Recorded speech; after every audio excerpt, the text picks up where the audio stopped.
যে আয়াতে কারিমা তেলাওয়াত করেছি, এই আয়াতটা মস্ত বড় একখানা আয়াত।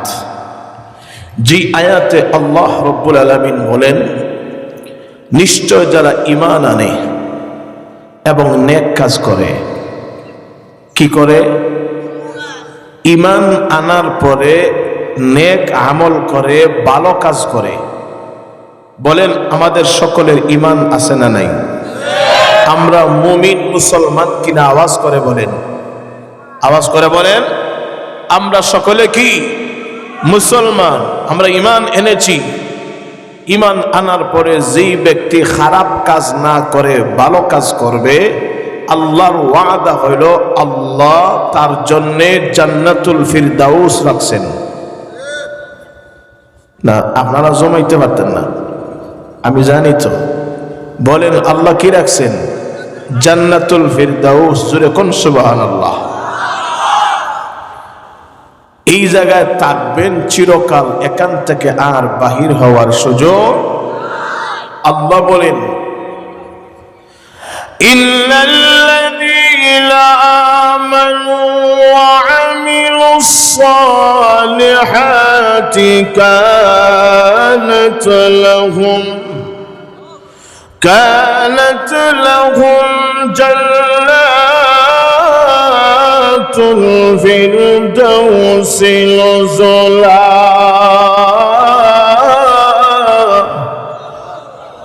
খালিদিনা ফিহা লা ইয়াবগুনা আনহা হিওয়ালা।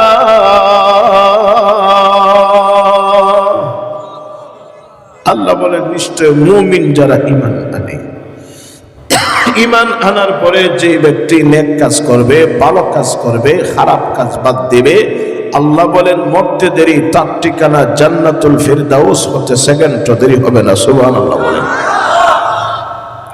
আপনাকে আমাকে মহান আল্লাহ পৃথিবীতে পাঠাইছেন কেন? তার গোলামির জন্যে। কিসের জন্যে? খুব সূক্ষ্ম কথাগুলি অল্প সময়ে বোঝার চেষ্টা করবেন। কিসের জন্য পাঠাইছেন? গোলামির জন্যে। একমাত্র, কেবলমাত্র, শুধুমাত্র আল্লাহর গোলামির জন্য আপনাকে আমাকে পৃথিবীতে প্রেরণ করেছেন কে? আল্লাহ। কোরআন শরীফে আল্লাহ বলেছেন, আমি আল্লাহ তোমাদেরকে গোলামির জন্য বানাইছি এই জমিনে। যদি আল্লাহ শুধুমাত্র ঘুমাইবার জন্য বানাইতেন তাহলে গাদা দিলেন কেন? একটা গাদা তো অনেক ঘুমাইতে পারে। যদি আল্লাহ শুধুমাত্র খাবার দাবারের জন্য বানাইতেন তাহলে হাতি বানাইলেন কেন? মানুষের চাইতে হাতি তো অনেক খাইতে পারে। যদি শুধুমাত্র বৎসরে বৎসরে বাচ্চা ফোটাবার জন্য বানাইতেন তাহলে মানুষের চাইতে একটা কুকুর তো অনেক বাচ্চা দিতে পারে। তাহলে বোঝা গেল উদ্দেশ্য আল্লাহর গোলামি, বাচ্চা ফুটানো নয়, খাবার দাবার নয়, শুধু ঘুমানো নয়। যেরকম ঠিক কিনা? কার গোলামি? আল্লাহর গোলামি। কেন বানাইছেন কে? জুড়ে বলেন। খাওয়ান কে? পরান কে? হায়াত দিলেন কে? রিজেক দিলেন কে? যা কিছু লাগে সব কিছু দেয় কে? সুতরাং যিনি যা কিছু লাগে সব কিছু দেয়, গোলামিটা উচিত হলো তার জন্য হওয়া। যিনি সব দিলেন বিদায় গোলামিটা তার জন্য হওয়া উচিত। যেরকম ঠিক কিনা? আলা লাহুল খালকু ওয়াল আমর, সৃষ্টি যার, হুকুম চলবে। কিন্তু আমরা গোলামি করিনি। মিনহা খালাকনাকুম ওয়া ফিহা নুঈদুকুম ওয়া মিনহা নুখরিজুকুম তারাতান উখরা।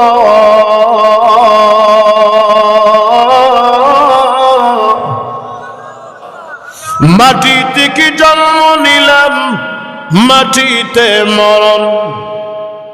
মাটি থেকে জন্ম নিলাম, মাটিতে মরণ। সেই মাটি থেকে আবার উঠতে হবে, রাখিও স্মরণ।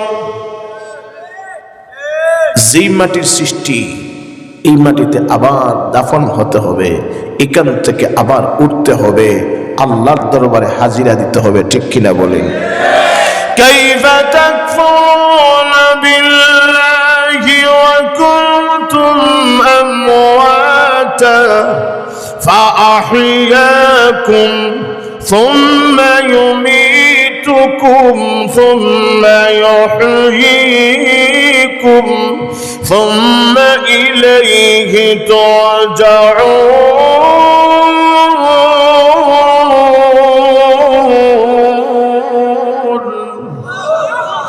আল্লাহ বলেন, বান্দারে তুই কেমনে আমার না শুকরি করিস? কেমনে তুই আমি আল্লাহ রাব্বুল আলামিনের কথা মানিস না? আমি আল্লাহ বলি তুই নামাজ পড়বে, কিন্তু তুই নামাজ পড়িস না। আমি আল্লাহ বলি তুই রোজা রাখবে, কিন্তু তুই রোজা রাখিস না। দিনের বেলা ডাইনের বড়া খাস, যেরকম আছে না নাই?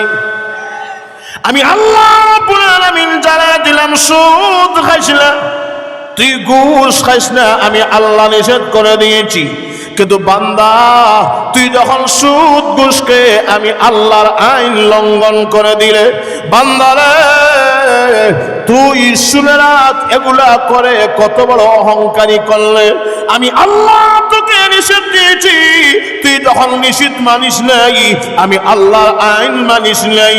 আমি আল্লাহর আইন না মানার কারণে মনে মনে তুই ভাবতে থাকিস তুই মনে হয় অনেক বড় বেটা হয়ে গেছিস। কি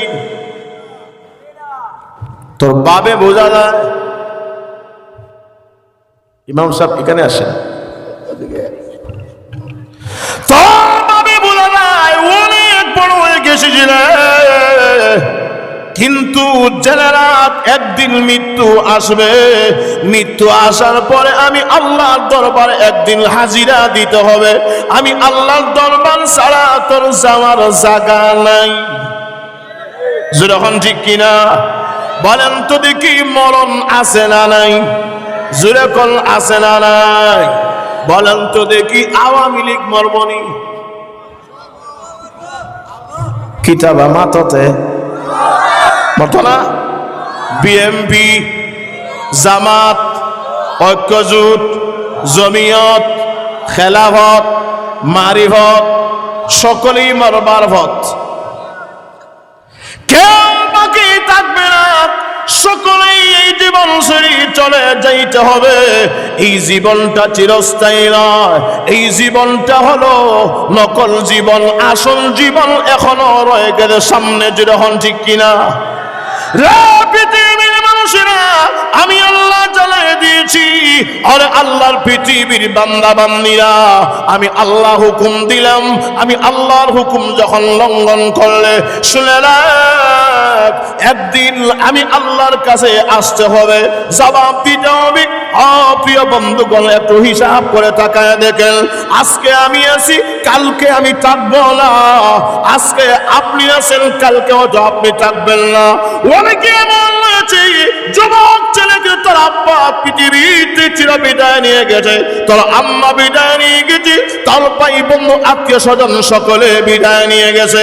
তুইও মনে কর তুইও একদিন চলে যাইতে হবে। যখন ঠিক কিনা? এমন কেউ নাই ইহকালে সারা জীবন থাকবো। বলেন তো দেখি, একদিন মৃত্যু আসে কি না? আর একটু দেখুন, আসবে, এখান থেকে কেউ পালিয়ে যাওয়ার সুযোগ নেই। সুতরাং বুদ্ধিমানের কাজ হইল, খালি হাতে এসেছি,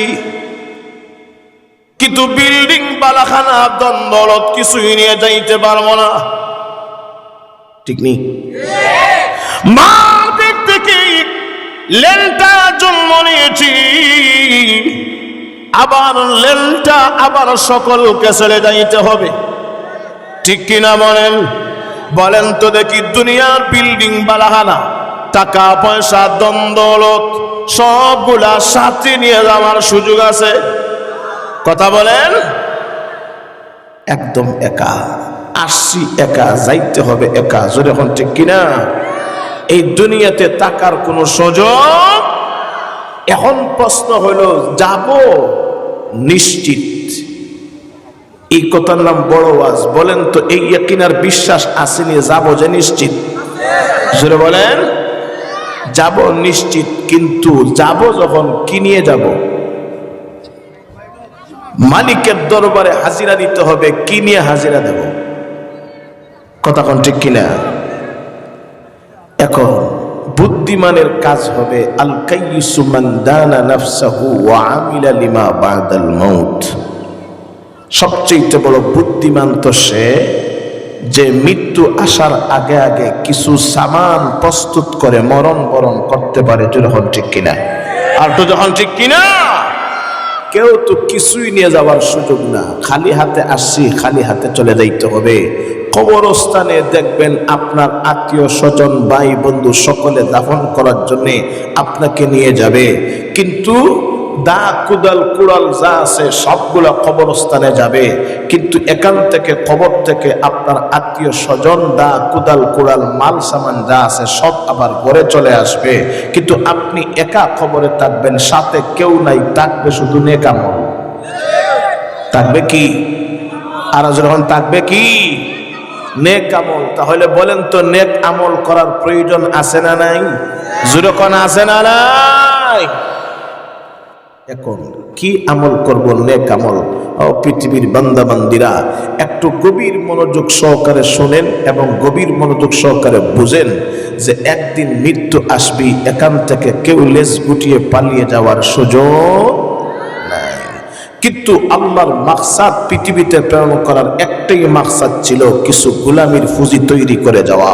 কিন্তু আমরা গোলামির ফুজির থেকে আপনাকে আমাকে দূরে সরিয়ে জান্নাতের পথ থেকে জাহান্নামের পথে নেয় কে? কথা বলেন। শয়তান। আপনারা কি বলছেন? শয়তান। আমি এই শয়তানের সাথে আরো একটা কিছু জিনিস যোগ করি, দেখবেন কথার সাথে মিল হয় কিনা। আপনাকে আমাকে আসল মাকসাদ থেকে দূরে সরায় নেয় আরো দুইটা জিনিস। এর ভিতর থেকে একটা জিনিসের নাম হইল ফ্যাট। কথা বলেন, জোরে বলেন। নাম কি? জোরে কোন নাম কি? বলেন। সকলের ফ্যাট আছে না নাই? সকলের ফ্যাট আগে না পিছে? ফ্যাট আগে, এজন্য দুনিয়ার সব কাজের আগে ফ্যাট। ঠিক কিনা বলেন? বলেন তো দেখেন, আজকে বাইয়ে বাইয়ে মাইর আসেনি কেন? কে প্লট দখল করতো আর কে প্লট নিত, মাইর আছে না নাই? কেন? জোরে বলেন। সুদে টাকা দেয় কেন? ঘুষ খায় কেন? আচ্ছা বলেন তো, কিস্তি উঠায় কেন? ব্যাংক থেকে লোন উঠায় কেন? শাহপরান গেট, সুরমা গেট ব্যবসা বাণিজ্য করো কেন? আর একটু জোরে বলেন। বাজার বসায় কেন? বিদেশ যান কেন? মিথ্যা বলেন কেন? মিথ্যা অন্যের জায়গা আপনি জুড়ে জবরদখল করে মিথ্যা মামলা হামলা দিয়া দেখবেন আপনার কাছ থেকে টাকা নিতে চায়, জমি দখল করতে চায়, শেষ পর্যন্ত ঘুরে ফিরে দেখবেন পেট। যখন ঠিক কিনা? তো এই পেটের দান দেয় পড়ে এত সহজে আমরা আল্লাহকে ভুলে যাই। কথা কোন ঠিক কিনা? আর তাও ঠিক, কারণ পেটে যদি খাবার না থাকে অনেক সময় নামাজ পড়তেও ভালো লাগে না। ঠিক কিনা বলেন? কারণ বউ বাচ্চা যদি উপাস থাকে তাহলে আমি মসজিদে ইমামতি করবো না চুরির যাইব? কথা বলে না। চুরির যাওয়ার দরকার, কারণ বউ বাচ্চা উপাস, পেটে ভাত নাই। যখন আব্বা লোকে আব্বা গরু গোস্ত দিয়া খাইতে মন চায়, পকেটে নাই টাকা, কোনো চাকরি করলেও তো ফেট, শেষ পর্যন্ত দেখবেন চুরির যাইতে বাধ্য। জোরে হন ঠিক কিনা? ডাকাতি করতে বাধ্য। কারণ কি? আগে ফেট কুশ, এর ফলে খোদা কুশ। এই ফেটের দান্দা দুনিয়ার প্রত্যেকটা মানুষ, উপরের শ্রেণী থেকে নিয়ে সংসদ থেকে নিয়ে ফুটপাত পর্যন্ত, দত্তগ্রাম থেকে খিদুরপুর থেকে নিয়ে সংসদ পর্যন্ত দুনিয়ার প্রত্যেকটা মানুষ একটা ফেটের দান্দায় নিয়োজিত। দিনকে রাত বানায়, রাতকে দিন বানায়। এই ফেটের দান্দায় নামাজ ছাড়ে, পেটের দান্দায় রোজা ছাড়ে, পেটের দান্দায় হক কথা বলা ছাড়ে, পেটের দান্দায় দেখবেন তাবলিগে যাইতে ছাড়ে, পেটের দান্দায় কোরআন তেলাওয়াত ছাড়ে, পেটের দান্দায় আল্লাহর গোলামি ছাড়ে, পেটের দান্দার কারণে অনেক সময় ঈমান বিক্রি করে, পেটের দান্দার দান্দার কারণে সমাজে নাস্তিক আর মুরতাদ বেড়ে উঠেছে, যখন ঠিক কিনা? তাকবীর, দিন ইসলাম, দিন ইসলাম, এই ইসলামের শত্রুরা নারে তাকবীর। তাহলে এই পেটের দান্দার কারণে আমরা আল্লাহকে ভুলে যাই, ঠিক নেই? জোরে বলেন। এক। দুই নাম্বার হলো আল্লাহকে এত সহজে ভুলি আমরা, আরেকটা জিনিস আছে, শয়তানের একটা সেলা প্রত্যেকের পকেটে পকেটে আছে, মিস্টার মোবাইল। কি বলেন তো, বাস্তবসম্মত কথা না? আচ্ছা, বুঝে থাকলে বলেন তো দেখি, আমি এখান থেকে যদি শাহপরান যাই রাতের বেলা, দেখবেন রাস্তার আধারে এই কোণায় 3টা, সেই কোণায় 4টা, এই কোণায় 10টা, এই কোণায় 5টা, সকলের কানে কানে ইয়ারফোন, সকলে মগ্ন নিচের দিকে কোরআন পড়তেছে। নাই নাই আর একটু যখন আসে না, নাই তো আজান যে হইতেছে কইতে পারে না, মুয়াজ্জিন সাহেব ডাকতেছে মসজিদের পাশে নামাজে আয়, সে যে ডাটা ডুগাইছে কইতে পারে না। যেরকম আছে না নাই? মোবাইলের দিকে তাকায় তাকায় দিনকে রাত বানায়, রাতকে দিন বানায়, সূর্য উদয় হয় মোবাইলে তাকাইয়া, সূর্যাস্ত হয় মোবাইলে তাকাইয়া, রাত কাটে মোবাইলে তাকাইয়া, দিন কাটে মোবাইলে তাকাইয়া। জোরে হন কথা ঠিক কিনা? জোরে হন কথা ঠিক কিনা? কিন্তু যুবক, তোর ঈমান, তোর আখলাক, তোর আদর্শ, তোর স্বভাব, তোর চরিত্র নষ্ট করার জন্য যুগের দাজ্জাল মোবাইলটাই যথেষ্ট। জোরে হন ঠিক কিনা? কতজন যুবক আছি রাত্রে মোবাইল দেখি না? তোর চেহারা তো এখন কমলা লেবুর মতো তাহার কথা, কিন্তু না, সারা রাত মোবাইল দেখতে দেখতে গাল সাফা ভাঙ্গিয়া একটা খিদির বুদ্ধ তোর গাও, আরেকটা সাফরান গেছে। যখন ঠিক নেই আর তো যখন কথা ঠিক কিনা?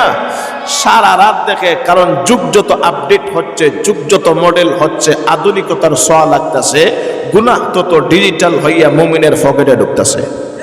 কথা কোন ঠিক কিনা?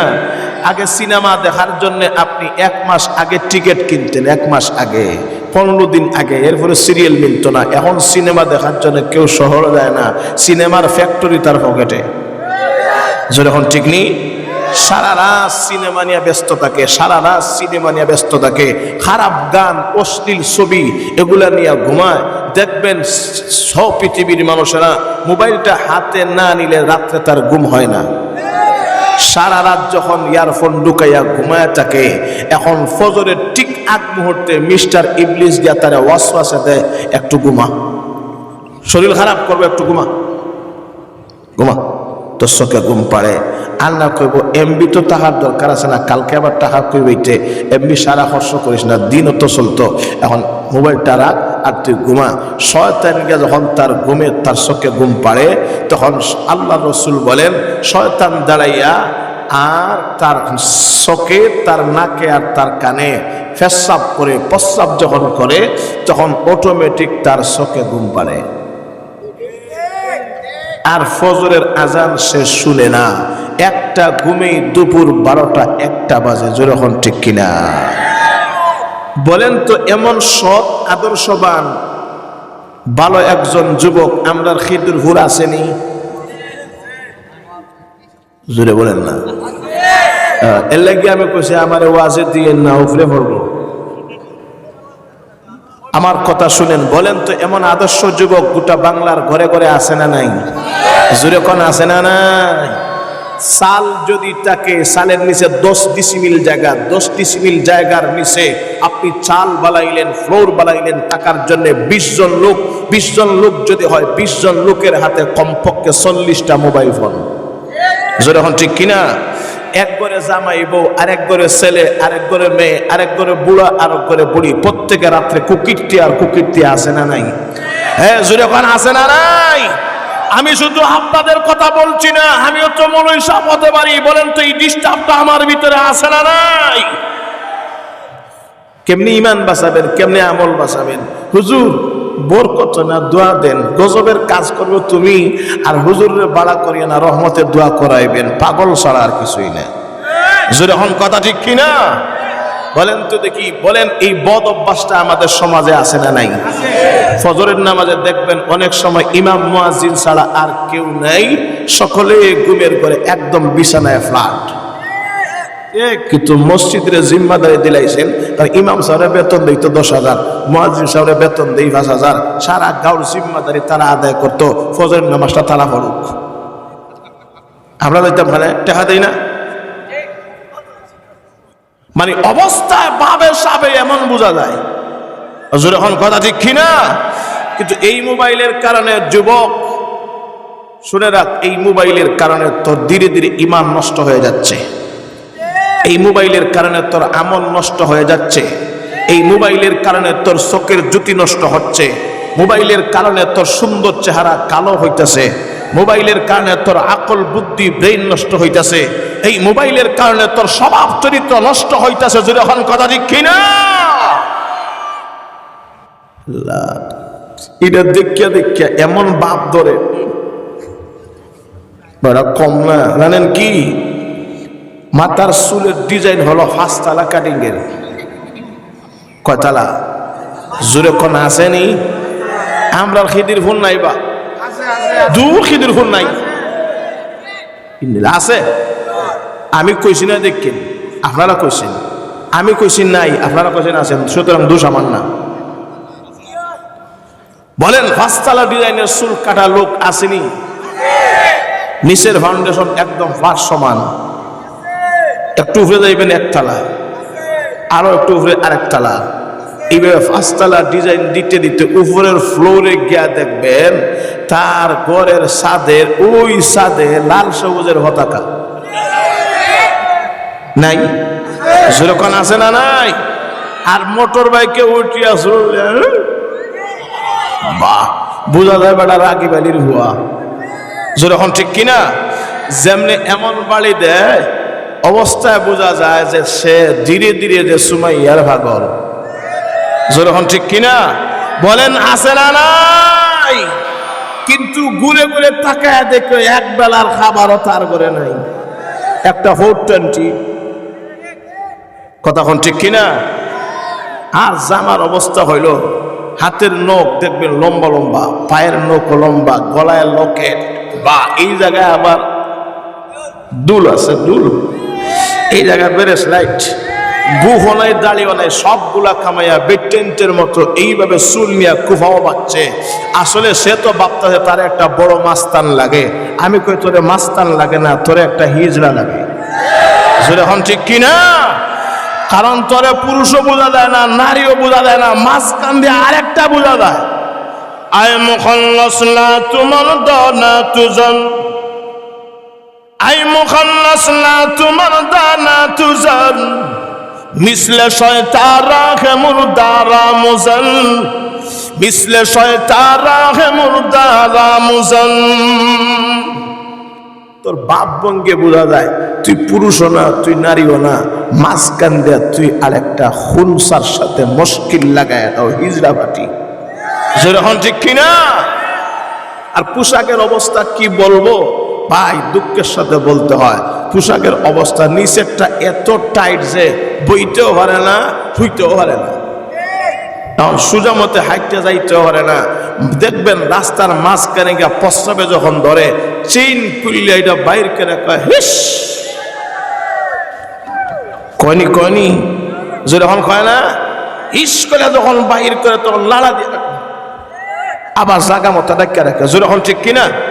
এমন ভাবে টাইট করে পোশাক পিনছে, তাও সুস্থ না তো আহত। যখন ঠিক নেই দেখবেন কিছু জামা ছিঁড়া, কিছু আছে কিছু নাই, কিছু দেখা যায় কিছু না, আসেনি? এখন আমরাও বাংলাদেশে দেখেন জামা যত বেশি ছিঁড়া তত দাম বেশি। কথা ঠিক কিনা?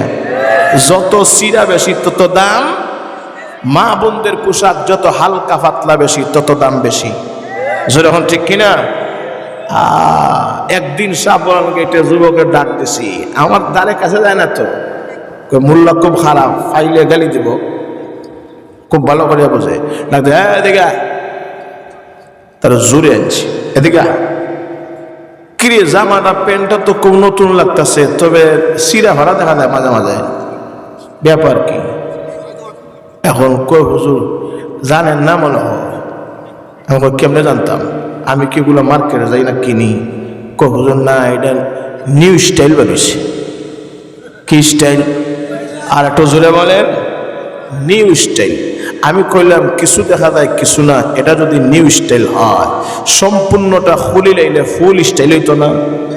আর একটু যখন ঠিক কিনা বলেন তো দেখি, এমন স্বভাব চরিত্রের লোক আছে না নাই? সমাজে আছে না নাই? এখন কইবেন তো হুজুর যা কইতাছেন আপনি এগুলা কোন কি কম? বলে হ্যাঁ, এটাই ওয়াজ না, এটা ওয়াশ। দেখি আর একটু জোরে বলেন। ওয়াজ তো প্রত্যেক দিন করি, আজকের ওয়াজ নয়, এটা ওয়াশ। এটা কি? ওয়াশ।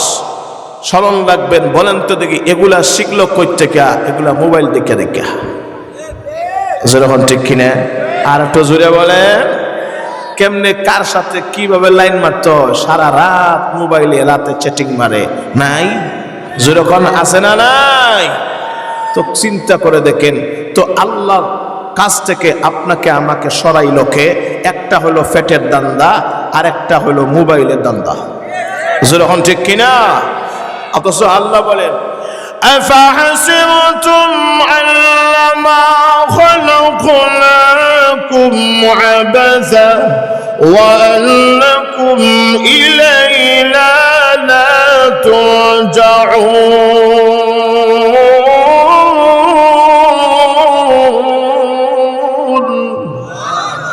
আল্লাহ বলেন বান্দারে, তোরে আমি বেকার বানাইছি, অযথা বানাইছি, মোবাইল দেখার লাগিয়া, ফ্যাটের দান্দায় ঘোরা লাগিয়া, অন্যের সম্পদ লুণ্ঠন করার লাগিয়া।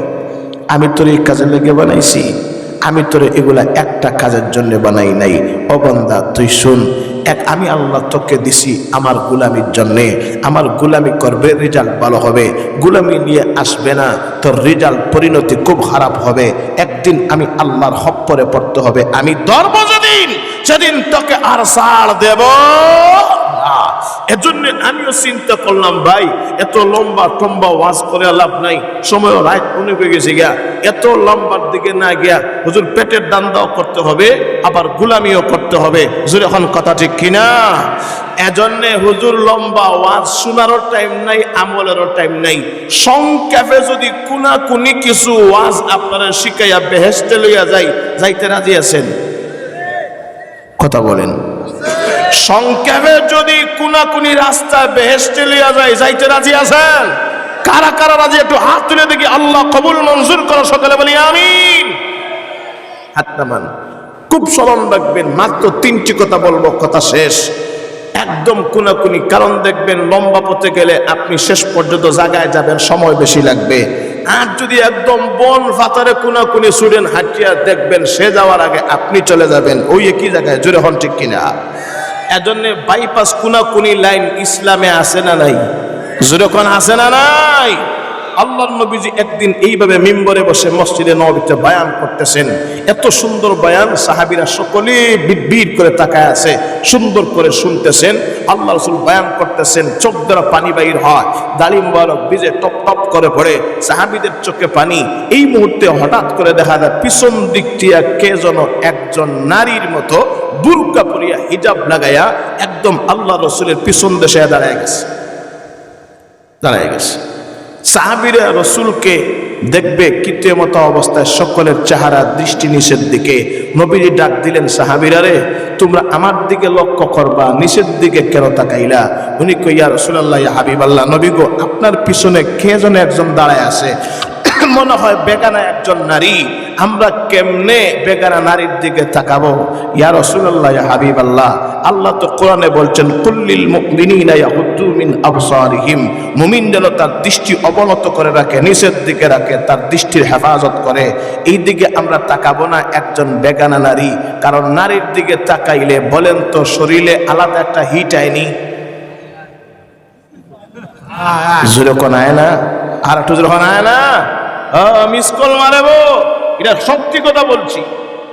সারা রাত যখন তুই মোবাইলে খারাপ দেখিস, তো খারাপ দেখলে তুই মোবাইলে যদি খারাপ দৃশ্যগুলা দেখিস তোর রাতের ঘুমাইব, তুই ফজর নামাজ কেমনে পড়বে? কেমনে পড়বে?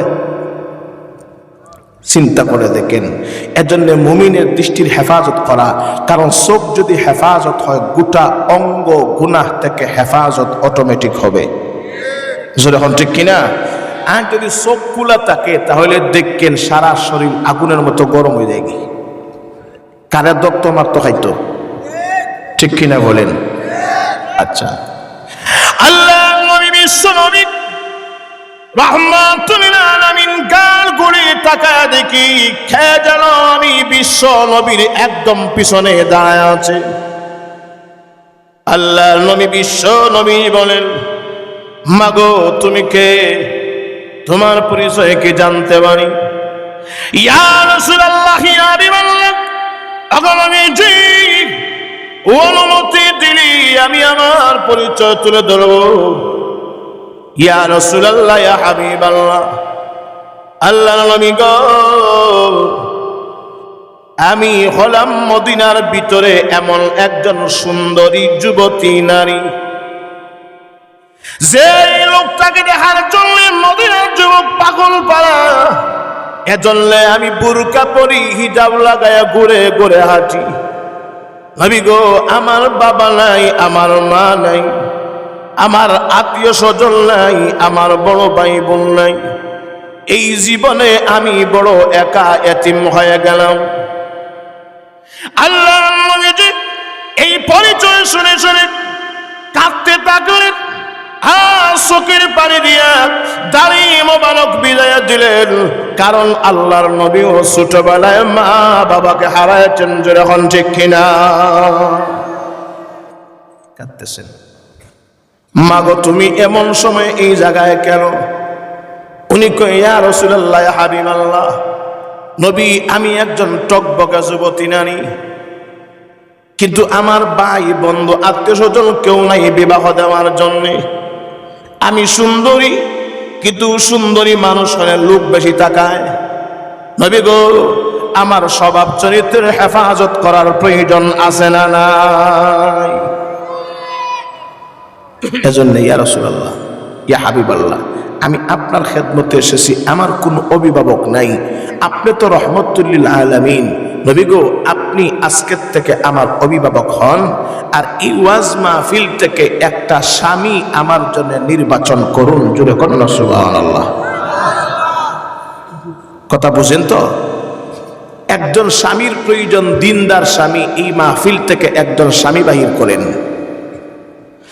আল্লাহ নবী বিশ্ব নবী ডেকে ডেকে বললেন, আমার সাহাবীরা, আমি বিশ্ব নবী ঘোষণা দিলাম, ওই মদিনার সুন্দরী যুবতী নারীকে কে আসো বিবাহ করবা?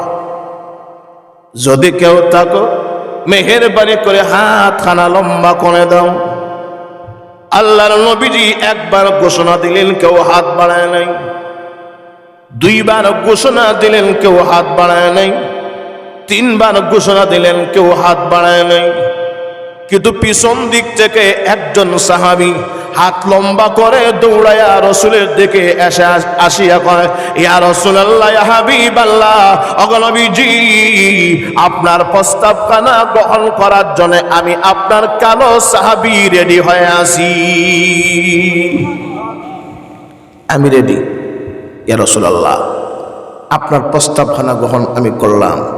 নবীর তাকায় দেখেন, এত মদিনার ভিতরে সবচাইতে কালো সাহাবী, আর যিনি বউ হবে উনি কালো না লাল? জোরে বলেন। তাহলে কারবারটা এখন কালো আর লালে, জোরে এখন ঠিক না? তো নবীজি চিন্তায় পড়ে গেলেন, রে মাইয়াটা খুব সুন্দর আর সাহাবী আমার কালো, উনি যে হাত বাড়াইলো, কি বুঝিয়া যে হাত বাড়াইলো, কি বুঝিয়া যে হাত বাড়াইলো? কারণ মেয়ে সুন্দর যদি হয়, স্বামীটাও তো কমপক্ষে কিছু সুন্দর হওয়ার দরকার আছে না নাই? যখন দরকার আছে না নাই? কিন্তু ওই কালো সাহাবী, কালো হলে কি হবে? ইমান আমলের মাল আছে না নাই? যখন আছে না নাই? আপনারা নাম শুনছেননি? হযরতে বিলাল হাবশী রাদিয়াল্লাহু আনহু নাম শুনছেন? মাঝখানে নাক হলো সাফা, খুব কালো। হাবশার মানুষ তো কালো জাতে গোলাম, চুট হলো মোটা, তাও চুট হলো সারা দল বেটা, আর সব হলো কালো। কিন্তু বিলাল হাবশীর এত দাম যে উনি হাটে জমিনে আর হাটের তালি বাজে আল্লাহর তৈরি জান্নাতে। না আরো আসতে কোন সুবহানাল্লাহ। হাটে কই? জমিনে। আর নাড়া হয় কোথায়? জান্নাতে। চিন্তা করে দেখেন এত পাওয়ার। আল্লাহ মেরাজের রজনীতে জান্নাতের ভিতরে ঢুকবেন, তখন শুনেন কে যেন জান্নাতের ভিতরে পা দিয়া হাইটা হাইটা ঢুকে। বাবলেন মনে হয় আবু বকর হবে। কান পেতে শোনেন, লা আবু বকরের পায়ের তালি এমন না। মনে হয় ওমর হবে, না উমরের পায়ের তালি এমন না। মনে হয় আলী উসমান হবে, না আলী উসমানের পায়ের তালি এমন না। আমি আবার কান শুনে আমি আবার শুনতে পাই এটা আমার ওই বিলাল হাবশীর পায়ের তালি বাজে। জোরে কন্যা সুবহানাল্লাহ। আল্লাহ নবী মেরাজ থেকে আসলেন, ডেকে ডেকে বলেন, রে বিলাল তুই আমার বুকে আরে। ওরে বিলাল তুই এত আমল কেমনে তুই করলি? বিলাল রে বল দেখি, একটা প্রশ্নের জবাব আজকে তুই দিতে হবে। রে বিলাল বল, তুই গতকালকে রাত্রে কইছিলে? উনি কই ইয়া রাসূলুল্লাহ? আমি কই থাকতাম? আমি তো মসজিদের মুয়াজ্জিন বেটা, আমি তো মসজিদে থাকি। মানুষ পায়খানা প্রস্রাব করে যায়, আমি এগুলা ঝাড়ু দেই, সাফ করি। আজান দিয়া মানুষের মসজিদের দিকে ডাকি, আমি ওয়াক্ত মতে আজান দেই, নামাজ পড়ি, আবার রীতিমতে ঘুমাই। নবী গো আমি মসজিদ ছাড়া কই যাইতাম? নবীজি কই, হো বিলাল তুই সুন্দর করে জবাব দে, তুই গতকালকে রাত্রে কইছিলে? উনি কই, ইয়া রাসূলুল্লাহ আমি মসজিদেই ছিলাম। ও তুই যখন মসজিদে ছিলে, কিন্তু গত রাত্রে শুনি আইছি জান্নাতে তোর পায়ের তালিও বাজে। জোরে কন্যা সুবহানাল্লাহ। তাইলে তুই বোঝা যায় তোর ভিতরে কিছু মাল আছে। নজর এখন ঠিক কিনা? তাহলে বল দেখি তুই কি করস? উনি কই, ইয়া রাসূলুল্লাহ আমি কিছুই করি না, তবে একটা আমল করি। এই আমলটা হলো আমার জিন্দেগিতে আমি ওযু ছাড়া মসজিদে ঢুকি না। সুবহানাল্লাহ। বাড়িতে গিয়া কইবেন নে কি ছাড়া? ওযু ছাড়া মসজিদে ঢুকি না। আর চিন্তা করলাম ওযু যখন করলাম, মসজিদে যখন ঢুকলাম, তাহলে 2 রাকাত আত্তায়াতুল ওযুর সুন্নত নামাজ পড়ি। ইয়া রাসূলুল্লাহ হাবিবাল্লাহ, এই 2 রাকাত নামাজ আমার জিন্দেগিতে কাজা হয় নাই। জোরে কন্যা সুবহানাল্লাহ। এজন্য রাসূলুল্লাহ বললেন, বিলাল রে এজন্যই তো তোর দাম এত বেশি। এই আমলের কারণে তোর এত ইজ্জত আর সম্মান আল্লাহ দিয়েছেন। তুই হাঁটিস জমিনে আর নাড়া হয় আল্লাহর তৈরি জান্নাতে। জোরে কন্যা সুবহানাল্লাহ। চিন্তা করে দেখেন, তুই ওই সাহাবী কালো হইলে কি তো এবো দাম আসেনি? যেরকম দাম আছে না নাই? আরেকজন কালো লোক, কিন্তু ঘটনাক্রমে বিয়া হইলে সে লাল বউ। আছে না এরকম? যে অনেক সময় দেখবেন জামাই কালো কিন্তু বউ লাল, বউ কালো জামাই লাল, হয়নি? আর তো যখন হয় না, সবগুলা ভাগ্যের লিখন। এজন্য কেউ মন ঘাবড়ায়েন না, সবগুলা যেমনি জুড়া মারছেন আল্লাহ এমনি হবে, পরিবর্তন করার কোন সুযোগ। তো জামাই কালো বউ লাল, বাসর করে গিয়ে যেমনি বউর গায়ে হাত দিত, কথা বুঝেন তো আমার? যেমনি হাত দিত, বউ কয় হমিয়া খবরদার হাত দিও না। কেন? তোমার দেখে আমি কবুল করছি, আমার দেখে তুমি কবুল করছো, তুমি আমার জন্য হালাল, আমি তোমার জন্য হালাল, হাত দিলে সমস্যা কি? কয় না, সমস্যা এই জায়গায় না, আমারে যদি তুমি নিয়ে সারা জীবন ঘর সংসার করতে হয়, তাহলে আমার একটা শর্ত তুমি মানতইবা, তাহলে আমি রাজি, আন্নায় রাজি না। বলে কি শর্ত? শর্ত হইল তুমি সারা জীবন আমার মতো স্ত্রীর শুকরিয়া আদায় করবা আল্লাহর কাছে। কেন? আমি যে লাল, তুমি যে কালো কালো হইয়া লাল বউ পাইছো, শুক্রিয়া আদায় করতা না? মাজুর এখন ঠিক কিনা? কালো জামাই হইয়া লাল বউ পাইছো, এজন্য শুকরিয়া আদায় করবা সারা জীবন আমার। উনি কই ও তাই নাকি? বলে হা। ঠিক আছে, আমি তোমার আইন মানলাম, কিন্তু তুমিও আমার একটা আইন মানতে হইব। বলে কি আইন?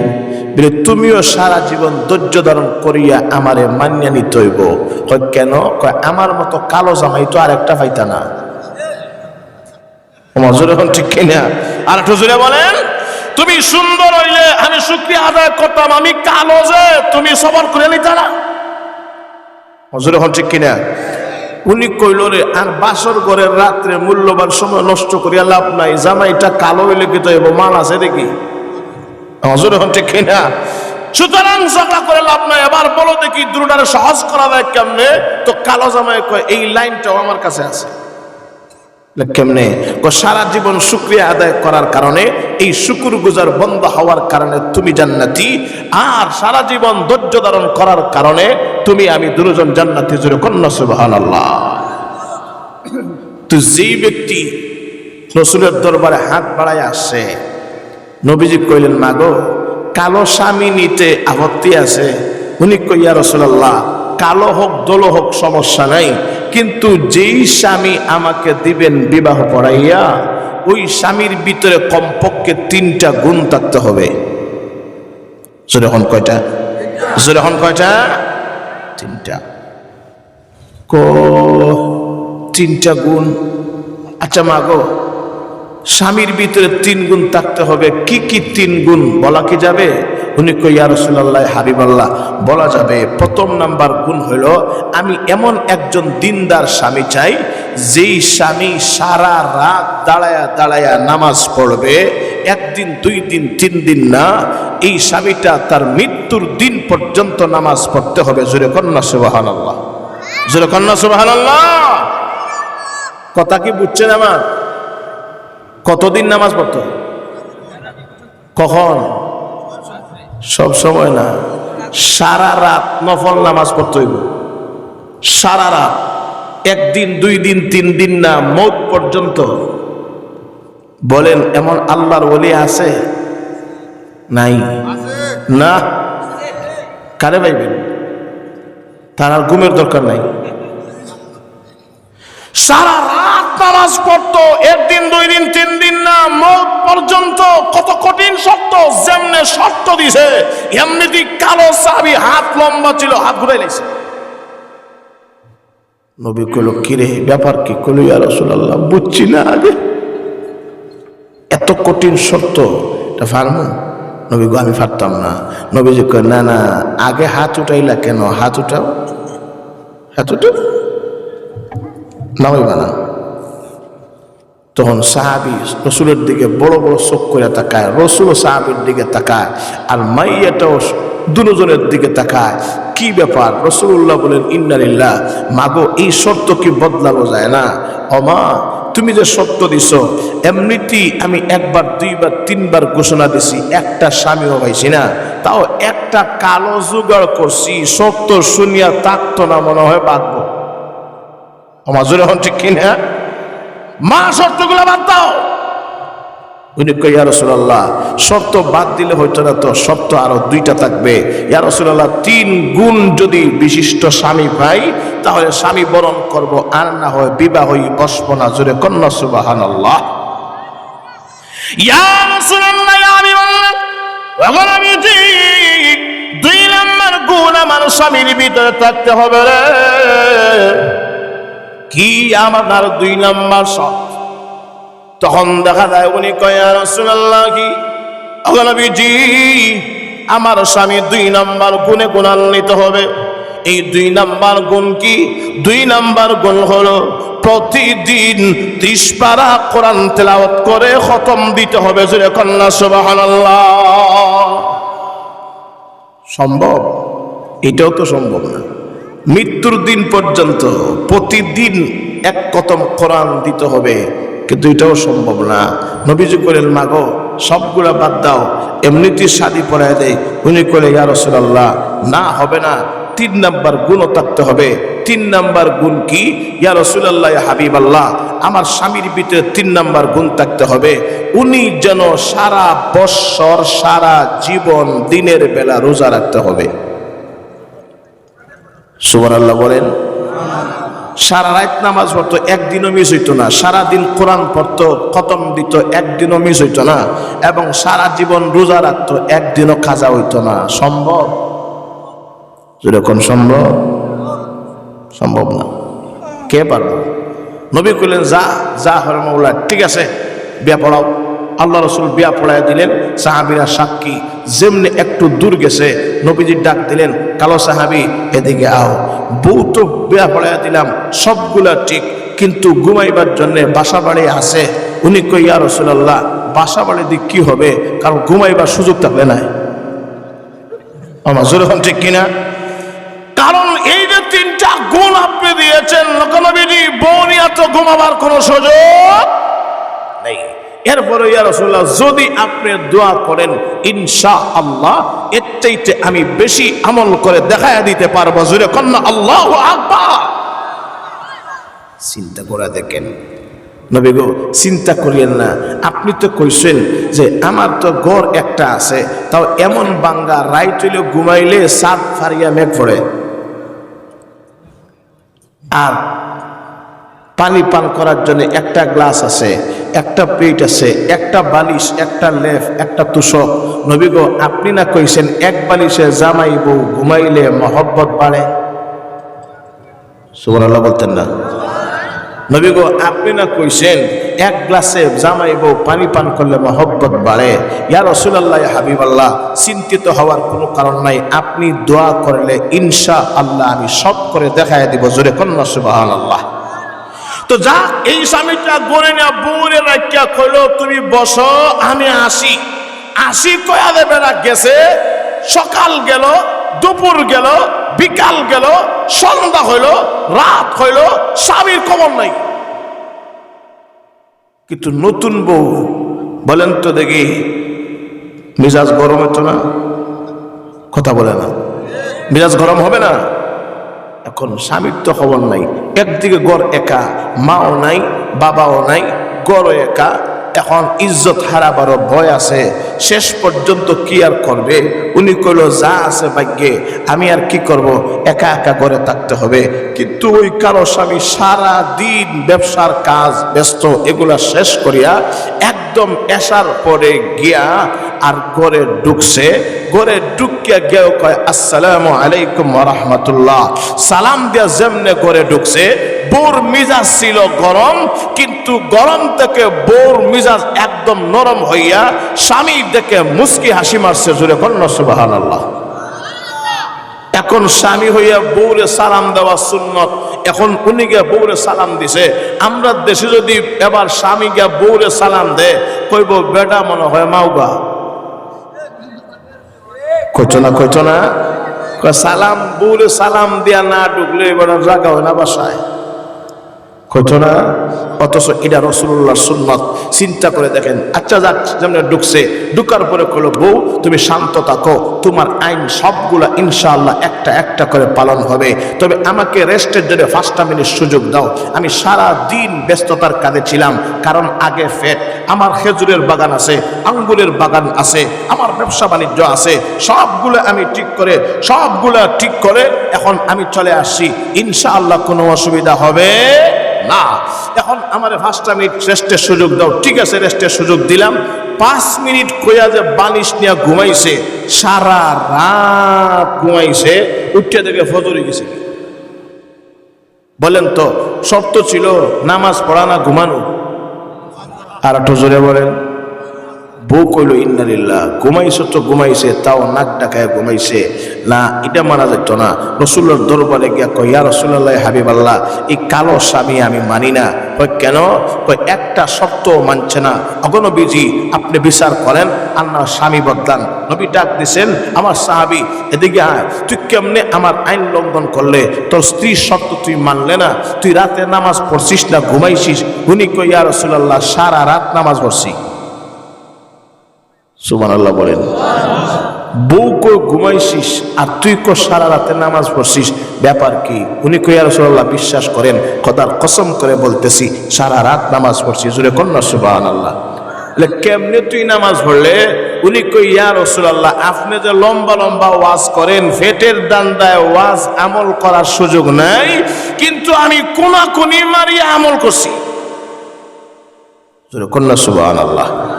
কেমনে কোনাকুনি? নবীজি আপনি না হাদিস শরীফে কইছেন যেই ব্যক্তি এশার নামাজ পড়ে ঘুমাইলো আবার সকালে প্রত্যাশে উঠে ফজরের নামাজটা পড়লো, গুইয়াকে সে যেন সারা রাত নামাজ পড়লো।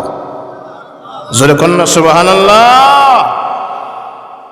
বউ কয় ইয়া রাসূলুল্লাহ ই কোনাকুনি বেহেশতে যাওয়ার পথ কি আপনি শিখাই দিয়েছেন? নবীজি কয় হ এটা তো আমি শিখাই দিছি। কয় দুষ্ট আমার জামাই না, দুষ্ট আপনার। আমার জোরে হন ঠিক কিনা? ইয়া রাসূলুল্লাহ আপনার কথার প্রতি আমার 100% ইয়াকিন আর বিশ্বাস আছে। ইয়া রাসূলুল্লাহ ইয়া হাবিবাল্লাহ, তাহলে তো বোঝা গেল আমার জামাই কালো হলে কি হবে, মাল আছে না নাই? যেরকম মাল আছে না নাই? নবী গো 2 নাম্বার বিচার আমার পক্ষে রায় দিবেন, একটা দিনও কোরআন তেলাওয়াত করতে দেখছি না। তো তাই নাকি? বলে হ্যাঁ। কি রে কোরআন তেলাওয়াত করছিস, খতম দিছিস? উনি কই ইয়া রাসূলুল্লাহ একদিনও খতম মিস দিছি না। জোরে কন্যা সুবহানাল্লাহ। বলে কেমনে তুই খতম দিলে? ইয়া রাসূলুল্লাহ আমি হেইটা করছি। হেইটা মানে কি? কোনাকুনি মারছি। কোনাকুনি কেমনে? নবী গো আপনি কইছেন না এই কথা, যে ব্যক্তি সূরাতুল ইখলাস একবার পড়লো সে যেন 10 পারা কোরআন তেলাওয়াত করলো। যেই ব্যক্তি কুল হু আল্লাহ 2 বার পড়লো সে যেন 20 পারা পড়লো। আরো আসতে কোন সুবহানাল্লাহ। 3 বার পড়লো সে যেন 30 পারা কোরআন তেলাওয়াতের খতম করলো। আপনি হাদিসটা শিখাই দিছিলেন নি নবীজি করে রে, এটাও মনে আছে তো? এটা তো আমি শিখাই দিছি বেটা, আমি শিখাই দিছি। তো বউ কই ইয়া রাসূলুল্লাহ হাবিবাল্লাহ এই বাইপাস লাইনটা আপনি শিখাই দিছেন? বলে হ এটা আমি শিখাই দিছি, কারণ আমার উম্মতের হায়াত কম। যখন ঠিক কিনা? আমার উম্মতের হায়াত কম, কিন্তু অফার করে যদি অফারটা কাজে লাগাতে পারে তার হায়াতের চাইতে নামায় আমালে সব বেশি হবে। যখন ঠিক কিনা? তো নবীজি কইল ইয়া রাসূলুল্লাহ হাবিবাল্লাহ আসছিলাম বিচার দেওয়ার জন্য, বুঝছি বিচারের রায়ার পাইতাম না, আমার কালো জামাই বালা। জোরে কোন সুবহানাল্লাহ। নবী গো তবে 3 নাম্বার বিচার কিন্তু আমি ছাড়বো না। কি 3 নাম্বার বিচার? উনি কই ইয়া রাসূলুল্লাহ হাবিবাল্লাহ সারা দিন খায়, একটা দিন রোজা রাখে না। কিরে সারাদিন খাস না, রোজা রাখিস? উনি কই রাসূলুল্লাহ আমি একদিনও আলহামদুলিল্লাহ রোজা ছাড়ি না, প্রত্যেক দিন রোজা রাখি। কেমনে খাইয়া রোজা রাখিস? বলে হ খাইয়া রোজা হই। বলে কেমনে খাইয়া রোজা? বলে ইয়া রাসূলুল্লাহ ইয়া হাবিবাল্লাহ আপনি কি হাদিস শরীফে এই কথা বলেন নাই, যেই ব্যক্তি রমজান শরীফে 30টা রোজা রাখলো আর 30টা রোজা রাখার পরে শাওয়াল মাসের আরো 6টা রোজা রাখলো, গুইয়াকে সে যেন খোদার 12 মাস রোজা রাখলো। আরো আসতে কোন সুবহানাল্লাহ।